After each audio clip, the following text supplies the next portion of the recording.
আপনি কি জানেন দুর্গাপুজোতে মা দুর্গাকে 108টি পদ্ম কেন নিবেদন করা হয়? আসুন জানা যাক। দীর্ঘদিন ধরে মহিষাসুর নিধনের যুদ্ধে দেবী দুর্গার শরীরে 108টি ক্ষতস্থান তৈরি হয়েছিল। সেই ক্ষতস্থানে প্রচণ্ড জ্বালার সৃষ্টি হয়।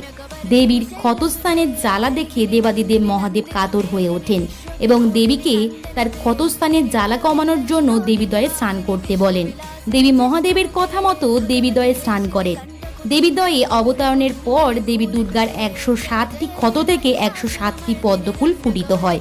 কিন্তু 108তম ক্ষত থেকে যে অসহ্য জ্বালা দেবী সহ্য করতে পারছিলেন না। তখন মহাদেবের চোখ থেকে এক ফোঁটা অশ্রু দেবীর 108তম ক্ষতস্থানে পতিত হয়। ফলে সঙ্গে সঙ্গে 108তম ফুল ফুটিত হয়।